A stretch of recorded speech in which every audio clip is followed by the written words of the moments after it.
Hey guys, Uncommon Ramen here. Obviously, the pre-release for the Dungeons and Dragons Adventures in Forgotten Realms Magic set has happened yesterday, as of the filming of this video. So I picked up a couple of set booster boxes. We're gonna do one on camera. I've already opened one just to kind of see what we should see. The box I had was a little bit cold, so there wasn't too many great hits, so I'm hoping this one changes things. I'm not going to waste too much time here. We're just going to try and jump into this after I can get this shrink wrap off. So this is the new core set for Standard. It's supposed to be in place of Core 2022 because we're not getting a Core 2022. This is what we're supposed to be getting instead.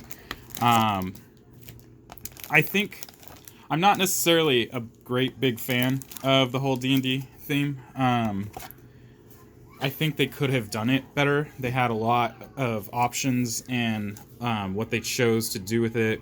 The dungeon mechanic seems a little bit, I don't know, a little bit too much, too extra. The class enchantments are kind of cool, but they just kind of remind me of sagas. It just seems like they could have done a little bit better. Needless to say, set booster box. So we're going to be looking at, anywhere between, I would say on average, we get 1 to 2 rares per pack. There's a possibility of up to 4 rares. What else? There was something else I wanted to say about it. Oh, it's seeded, but you don't have to worry about that. So we're just going to jump into it. There's only 30 packs in here, as opposed to a draft booster box. But draft booster boxes only guarantee the 1 rare. So you end up getting more value in the long run, depending on what you run into, from a set booster box. Let's get a focus. Okay, so I'm not going to go, like I said, into the commons and uncommons all that much, because really they're not that interesting to me. Asmodeus, the Archfiend, which I think is a really good hit. Honestly, for the first pack, I'm actually pretty happy about that. Asmodeus is looking like it's going to be really cool to play in Standard, so we'll see what happens with that. Followed up by Skeletal Swarming. I don't know a whole lot about this one. I honestly didn't do a lot of research about this card. Followed up by Eliwick Tumblestrum. Okay, so this, I think, is one of my favorite new Planeswalkers, although the white one is pretty cool too, but Eliwick for sure is one of my favorite new ones. So I'm super happy about that. It is a foil, so it took up the foil slot. So we got 3 in there, which is really cool. Really great start. Honestly, again, Asmodeus, really cool. So that's a pretty cool pack. We got ourselves a little angel token. All right, moving on.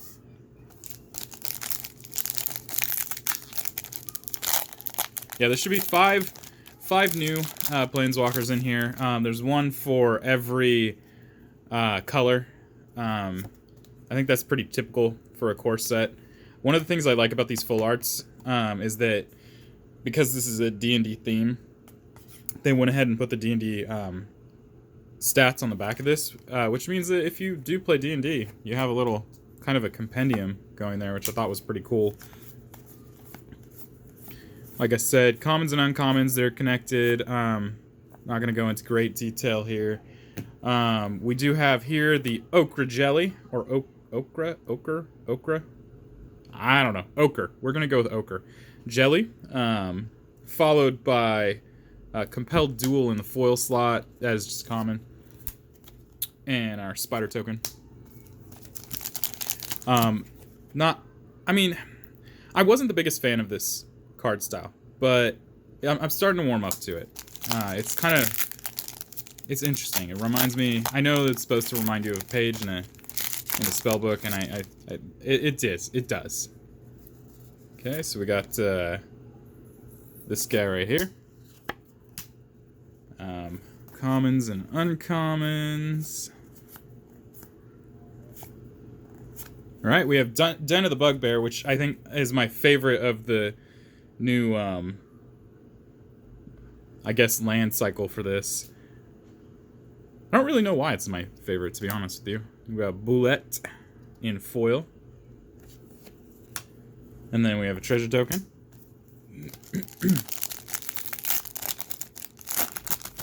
Okay, we got a list card right here.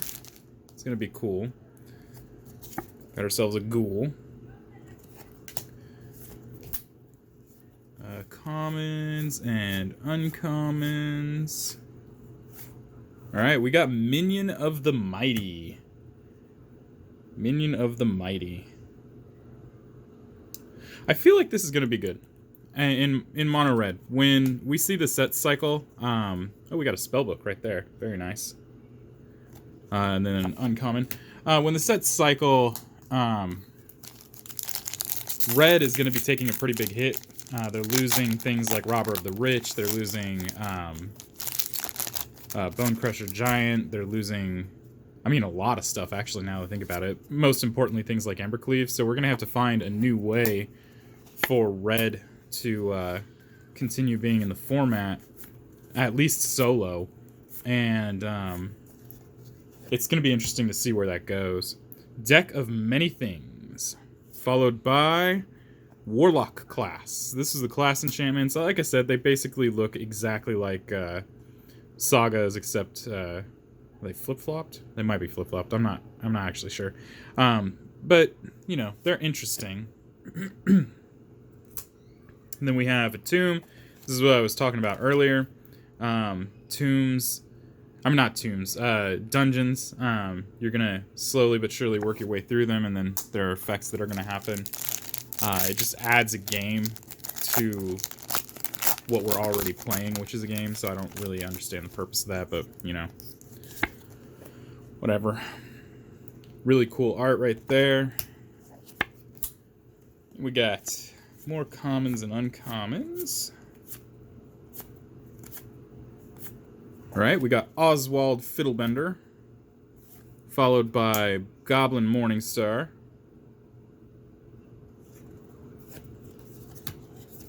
And our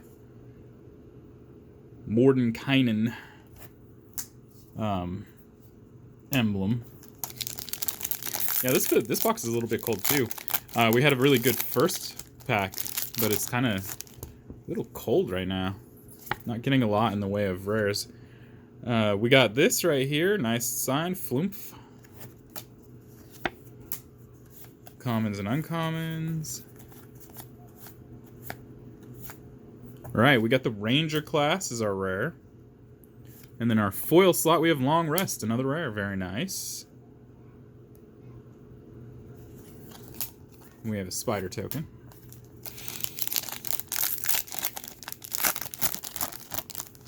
I think I would have been more excited if this was not a core set.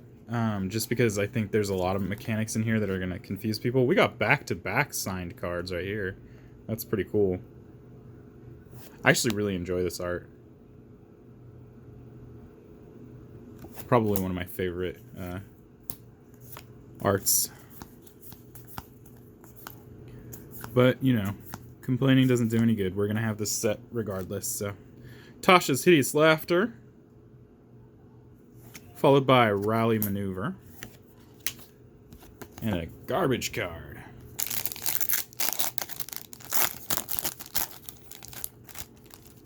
Another list card. That's cool.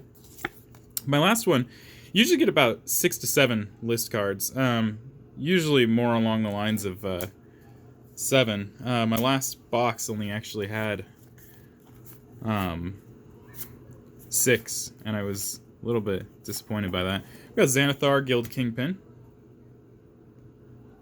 which I think is pretty cool. Followed by Iron Golem. And wow! Elspeth Conquers Death. Now, you already know how I feel about them doing standard legal cards in a list position, but I know that this is cycling soon, and this is a fantastic card, no joke. It's going to be really sad to see this cycle, but it's still standard legal, so I don't understand why would we get that in a list position, but oh well. Wizards doesn't listen anyway. Some art cards there. See if we can get through these commons and uncommons. Alright, we got Forsworn Paladin. Very nice. Followed by Sudden Insight. And another dungeon, a very, very large dungeon. Oh, these are double-sided. I didn't know that. It's pretty cool. Alright, so we're getting into the second row of boosters here. Not, I'm gonna say that first pack was pretty cool, but the rest of this has been kind of underwhelming. Very reminiscent. I like these cards, by the way. Very reminiscent of how I felt about the Kaldheim openings, where it just kind of felt like there just wasn't really any yield. Oh, here we go. This one's a little bit hotter. We got Zalto, Fire Giant Duke, followed by Hand of Vecna, followed by white. Okay, so we got a pretty good pack there, I guess, if I complain enough. Followed by Sylvan Shepherd. So this back part has a chance of being rare, and you can see how that one, if it had been rare, would have been a four rare pack. Doesn't happen often, but it's cool when it does. This is a Planeswalker I want to get. The black one.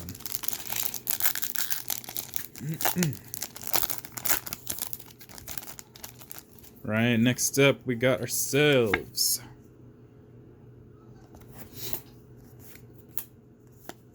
commons and uncommons. Right, we got ourselves Bard class. Followed by You Hear Something on Watch. And Wolf. I don't know, what are your impressions of this set? I mean, leave some comments below. Maybe you're a bigger fan. I'm not a huge D&D fan, so I guess that's probably a big reason why I'm not super into the crossover, but I do realize that both IPs are owned by the same company, so it shouldn't be an alien thing to see, and more importantly, they have a Ravnica D&D campaign, so why not? Circle of Dreams Druid. For each creature you control. She's a Gaia's Cradle. Tap to add... Yeah, she's a Gaia's Cradle. Wow. Followed by Plundering Barbarian. And in our list position, a Mythic. Olivia Mobilized for War. Maybe I should use her as a commander. That's pretty cool, not gonna lie. I totally didn't even see that we had a list in that pack. That's more along the lines of what I'd like to see in list, like, you know, fun stuff that is obviously rotated some time ago, but you can't make suggestions to a giant that won't listen. Oh, another Eliwick. Woo! All right, on fire. Again, probably my favorite of the Planeswalkers. I do want the black one. And I did open the blue one in the previous box, but, you know, doubling down on the green one, not bad. Not bad at all. Deadly Dispute, followed by our Spider Token. I'm actually curious to see where the format goes when the rotation happens, because we lose so many incredibly powerful cards, most of which deserve to be gone. I mean, Bone Crusher Giant, Brazen Borrower... Embercleave, you name it. Be nice to see those rotate. I'm guilty of using them, but honestly. So we got Meteor Swarm here, followed by Volo, Guide to Monsters, and then our foil is Inspiring Bard. And a list card. What? I keep missing that, guys. I'm so sorry. Llanowar Reborn, which actually is not that bad. That's pretty cool. I like that list card. But yeah, it's going to be interesting to see how it shapes up. I know that we're going to all but lose Sultai Ultimatum, which is the deck I play, so it is what it is. But I'm ready for fresh new decks, and new standard format. Let's hope it doesn't get too toxic. UNT Malison, followed by Dawnbringer Cleric and a dungeon.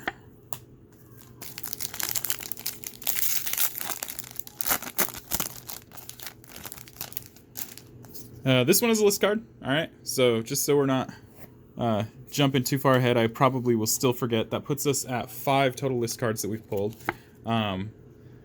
We should see about 1 to 2 more of them. We'll see what happens. I like that they did the full art on the dragons. So every dragon is going to have a full art version of itself. It's just weird to me that they're full arts of uncommons. But, you know, I'm not going to complain about that because I do like the way it looks. We got another long rest, followed by a Herald of Hadar.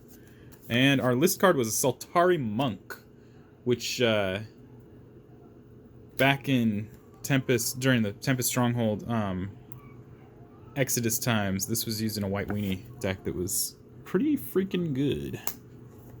Matt Lindy won with it. So, I mean, gotta be somewhat good. Beat a Cadaverous Blooms deck. 1998, I believe.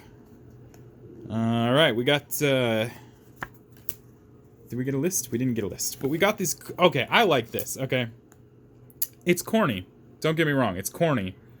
But it's also really neat looking. And if I had to play Evolving Wilds, why wouldn't I play this? I just think it looks cool. It's obviously very gimmicky, and it obviously is a huge throwback to, you know, D&D campaign modules and whatnot, but it's still, I think it's still pretty cool, not gonna lie. So that's neat. I think all the rare lands can come like that too. Okay, we got Westgate Regent, followed by the Book of Vile Darkness. Wow, that's one creepy looking person. And then followed by Ranger's Longbow, and then our back card is Treasure. Actually, you know what? I feel like this box has been a little bit more yielding than the last box, just barely. The set experience for the last one, Strixhaven, I was really impressed by it, but this one I'm not gonna say I'm gonna chalk up there with Kaldheim. It just felt stiff, not as fun. Commons and uncommons, followed by a Dilt Gold Dragon. Flying Lifelink Haste 4/3 for 5. I wonder if that'll see play. Dwarfhold Champion and a dungeon. Right. Just speeding along here. We got about 10 more after this. Alright. More commons and uncommons.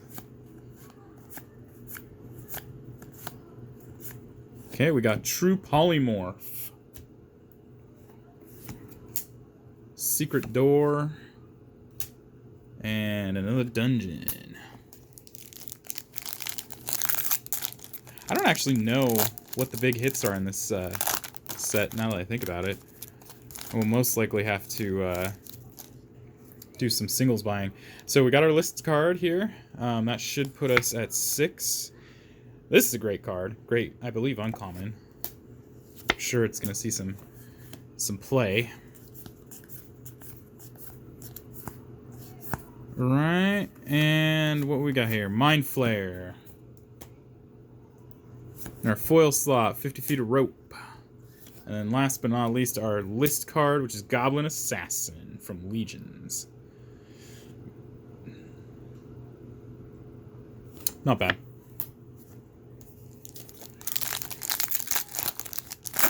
Oh, we got another list card. Okay, so here's our 7.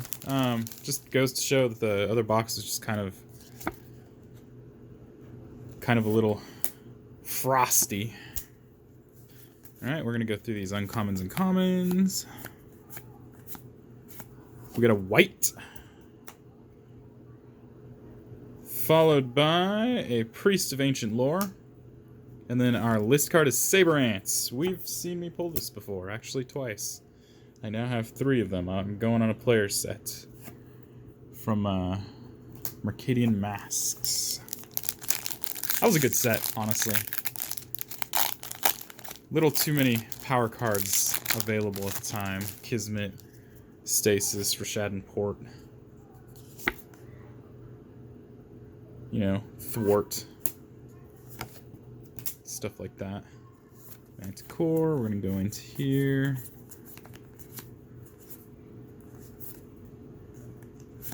Alright, we got Demi-Lich.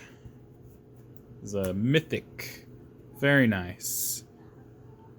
Followed by Teleportation Circle in foil. Very nice. And a dungeon. Alright, next up.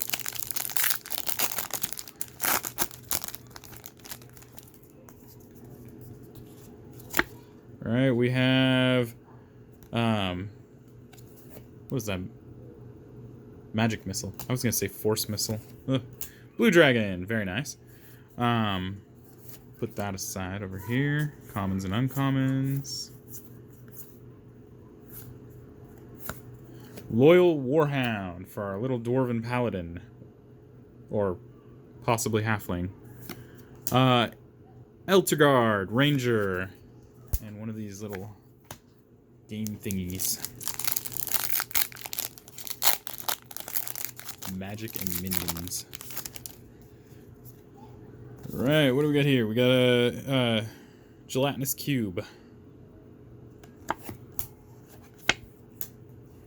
Oh, very nice. Neverwinter Dryad. That was the one that I was talking about. I like the page version. Very nice. Let's go through the commons and uncommons. We got Treasure Vault. Followed by Zorn. And in our foil slot, Arcane Investigator. And then we have our spider token. Lots and lots of these spider tokens. Alright, on the back of this one we got a treasure token. So we're not looking at a list. We got our Mimic. Very nice. Rhyme Shield Frost Giant. Commons and uncommons. Alright, we got Monk class. That's actually pretty neat. I like that art. It's very cool. Vorpal Sword. Not bad. I got the box topper, so that puts me at three Vorpal Swords. Baleful Beholder, followed by a treasure token. Let's see here. We got 4 more packs. 4 more packs. Goblin. Just a regular old goblin. Our little reclusive painter. Oh, there you go. Dragon's Fire. Very good card. Planner Ally. Alright. Icing Death. Icing Death. Frost Tyrant. I like his name. Icing Death. I don't know. I think it's funny. This is actually my 4th one. I pulled 3 in the previous box. And then we got, what? Gretchen Titchwillow? Titchwillow? In foil and an alternate frame. That's pretty cool. That's pretty cool. And then another dungeon. Icing Death. Alright, next up we got an Owlbear, followed by a Mountain. Some Clattering Skeletons, commons and uncommons. Just make sure. Grim Wanderer, Guardian of Faith. Followed by Earth Cult Elemental. And another one of those game cards. Mimic Match. The last 2 packs. Last 2 packs. Alright.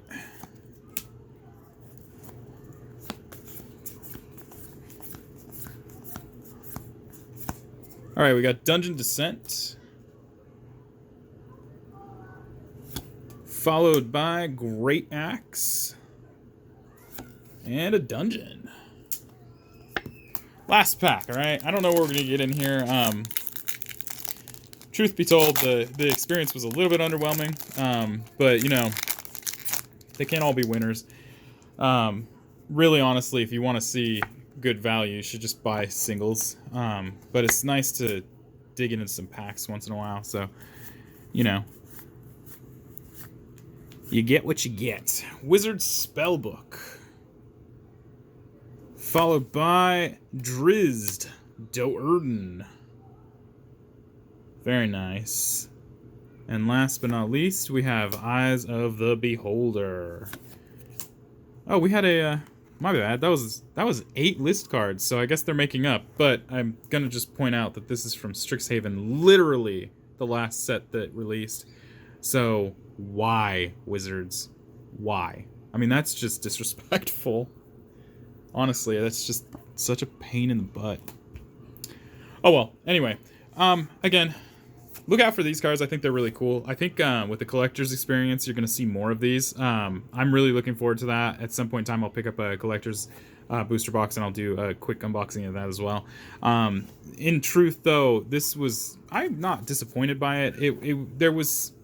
It definitely felt a little colder than what happened with our Strixhaven pulls, but Strixhaven was a vastly underpowered set, so really trying to find anything in there that was majorly valuable, aside from, you know, the Goldspan Dragon, is kind of difficult, but at the same time, I just enjoyed that experience more. This product actually drops on the 27th, so next Friday. But if you did go to any pre-release events, they were pre-selling a certain amount of product there, so you could get some of that. But yeah, that is the new core set, Dungeons and Dragons: Adventures in the Forgotten Realms. Yes, it is a Magic set. It is not a D&D set. And yeah, if you like the video, please like and subscribe. And I'm open to any comments down below. I will be removing any toxic comments, so if you have anything negative to say, just keep it to yourself. I am setting up a Patreon, so I would love for anybody who felt inclined to support me, be my guest. I appreciate anybody who wants to get behind that. And I'll get that information out there. And until next time, guys, peace.